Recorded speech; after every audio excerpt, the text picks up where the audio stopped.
जे ध्याया जानकी कम्मकलंक देवी निच्छ निरंजन नाणमय ते परमप्पण बेबी। देवनंदिज को नित नमो ज्ञान कले केल जाय गुरुवर की ज्ञान गंगा में जीवन मम दुल जाय। सरस्वती नमस्तुभ्यं वरदे कामरूपिणे विद्यारंभं करिष्यामि सिद्धिर्भवतु मे सदा सिद्धिर्भवतु मे सदा। बड़ी भक्ति भाव से सभी जयकारा करेंगे। जय बोलो देवादेव 1008 श्री चिंतामणि पार्श्वनाथ भगवान के। चारित्र चक्रवर्ती आचार्य श्री शांति सागर जी महाराज के। आचार्य प्रवर श्री महावीर कीर्ति जी महाराज की। परम पूज्य वात्सल्य रत्नाकर आचार्य श्री विमल सागर जी महाराज की। परम पूज्य गणाधिपति गंडराचार्य गुरुवर कुंतु सागर जी महाराज की। परम पूज्य गुरु प्रज्ञा श्रमणाचार्य श्री देवनंदी जी महाराज की। श्रीमद जैन धर्म की। धर्म स्नेही भव्य आत्माओं, रिद्धि 64 रिद्धि विधान यहाँ पर संपन्न हुआ। जिन आगम में 2 शब्द आते हैं, एक रिद्धि और एक सिद्धि। जो तपस्या से प्रकट होती है वह रिद्धि है, और जो मंत्र जाप से प्राप्त होती है वह सिद्धि है। इस काल में रिद्धि संपन्न मुनियों का अभाव है, लेकिन इस काल में सिद्धि संपन्न मुनियों का सद्भाव है। और भगवान महावीर स्वामी से ले निर्वाण के बाद ऐसे अनेक ऋषि महाराज और अनंत मुनिराज हुए कि जिन्होंने अपनी ज्ञान और चारित्र के प्रभाव से अनेक प्रकार की सिद्धियों को प्राप्त किया। और इस 19वीं और 20वीं शताब्दियों में 19वीं और 20वीं शताब्दी में ऐसे महान ऋषिराज संपन्न हुए जिनके कारण इस धरती पुत और पवित्र हुई। इसी साधु श्रृंखला में एक महान योगी का, एक अध्यात्म योगी का, एक वात्सल्य के रत्नाकर का, एक ऐसे सूर्य का नाम आता है जिसके कारण सारा भारत एक चमक उठा था। वे आचार्य महावीर कीर्ति महाराज के अग्रगण्य शिष्य आचार्य विमल सागर महाराज। देश का ऐसा कोई बच्चा नहीं होगा, देश का ऐसा कोई श्रावक नहीं होगा कि जो आचार्य श्री वात्सल्य मूर्ति विमल सागर महाराज को नहीं जानता। जिनका नाम विमल है, जिनका कार्य विमल था, जिनके गुण विमल थे, जिनका वात्सल्य विमल था, जो सरल और सहज मना के धारी थे, ऐसे वात्सल्य रत्नाकर विमल सागर महाराज जी के पुण्यतिथि 25 साल पूर्ण हो गए। 29 दिसंबर 1994 में सम्मेद शिखर जी की इस पावन धरा से जिन्होंने अपनी मोक्ष की यात्रा को जो प्रारंभ किया था उसका ऊर्ध्वारोहण किया। इस रजत जयंती महोत्सव में हम उनके गुणों के लिए आज भी स्मरण करते हैं तो सारे साधु अपने आप में सौभाग्यशाली समझते हैं। यह महान आचार्य के महान शिष्य आचार्य श्री विमल सागर जी महाराज के बारे में क्या कहा जाए।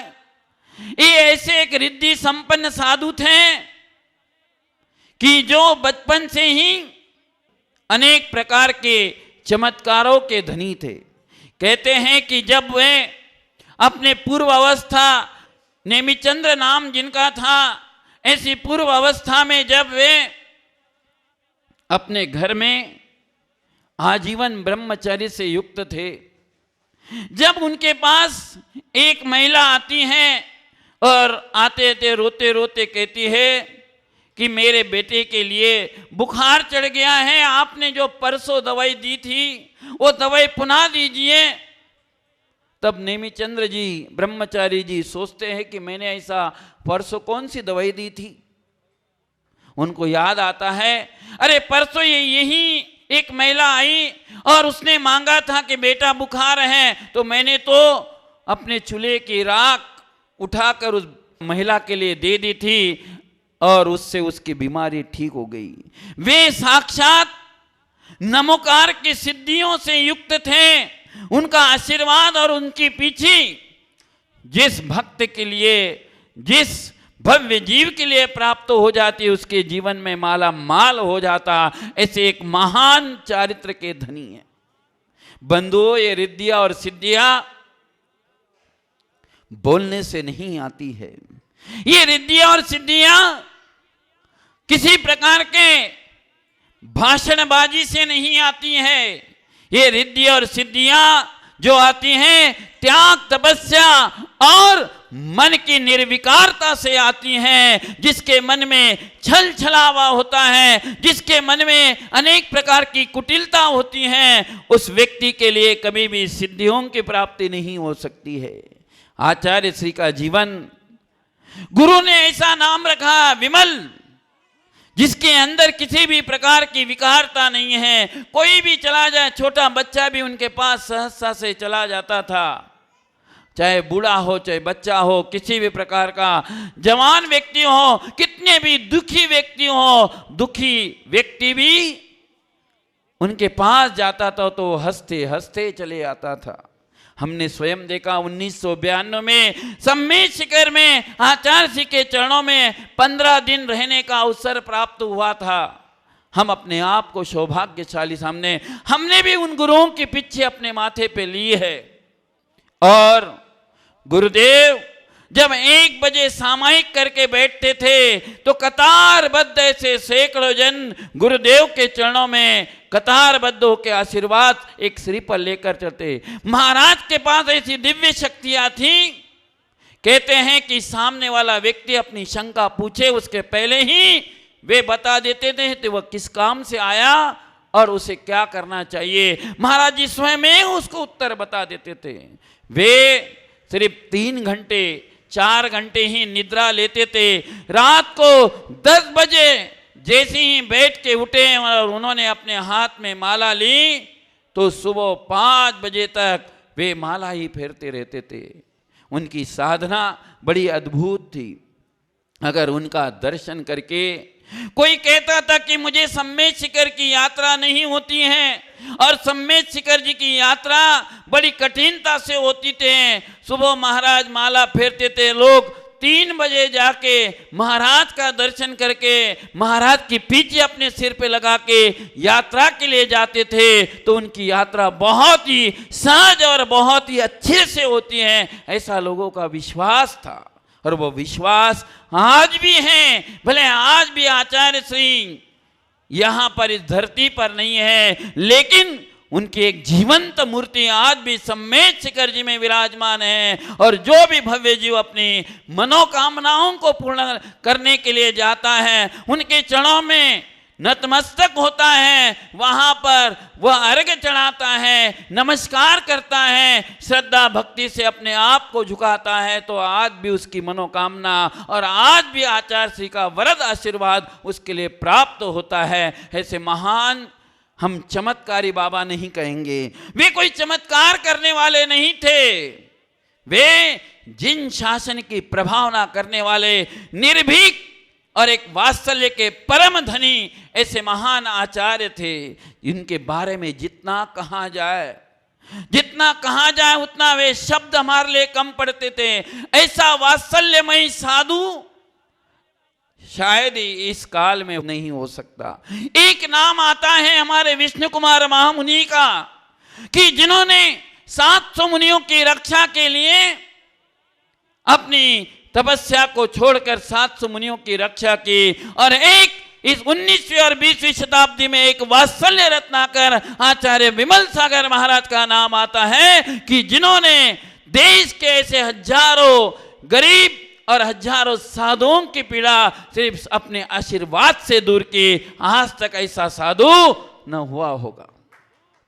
बंधुओं, वे महान थे। 1981 में महामस्तक अभिषेक में आए थे। 2 बार उन्होंने श्रवण बेलगोला की यात्रा ही पूरे देश में 3 बार वे पूरे भ्रमण करते हुए पूरा संग लेके चले थे।